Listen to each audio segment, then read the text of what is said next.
Morning light poured through the blinds, warm and unforgiving.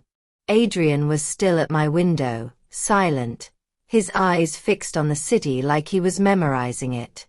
For a moment, I simply watched him. The broad shoulders, the calm stance, the way his presence filled every corner of my small apartment. He didn't look like a man who belonged here, yet somehow he fit too well.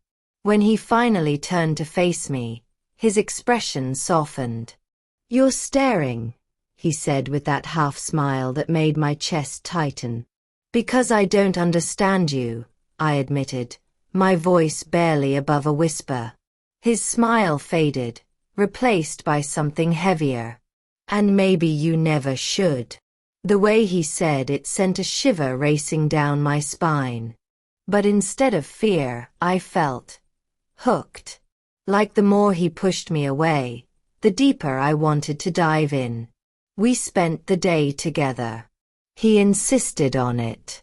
He took me to places in New York I had never been. Rooftops only accessible through hidden doors, galleries that weren't open to the public, restaurants where the staff greeted him by name though I had never seen him there before. It was intoxicating, the way he moved through the city like it belonged to him. People noticed him, respected him, sometimes even feared him.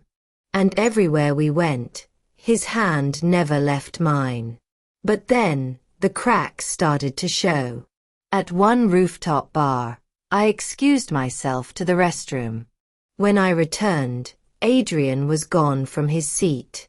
I scanned the crowd and found him at the far corner, speaking in hushed tones with a man in a suit.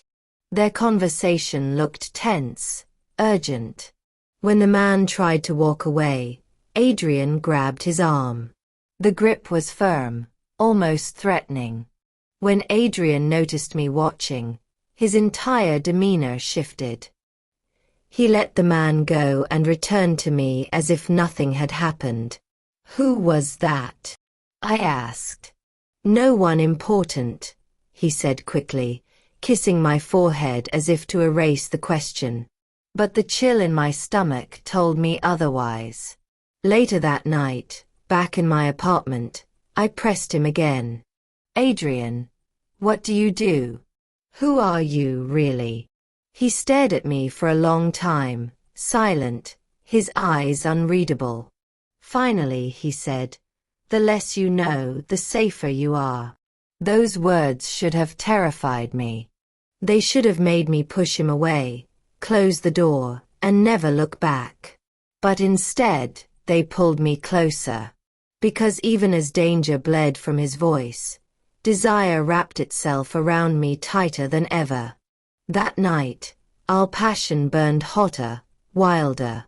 But behind every kiss, behind every whispered promise, there was a shadow I couldn't ignore. And then, just before dawn, I woke to find him on the phone. His tone was low, urgent, nothing like the calm lover who had held me hours before. He ended the call abruptly when he saw me awake. "Who was that?" I asked. He crossed the room, brushed his hand against my cheek, and whispered, "Don't ask questions you don't want the answers to." In that moment, I realized something terrifying.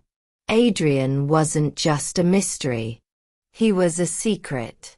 A secret so dangerous it could either destroy me or consume me completely. And yet, as I lay back in his arms, I knew the truth. I wasn't going to walk away. Not yet. Not ever. So tell me, would you keep loving a man who might be hiding the one truth that could ruin you?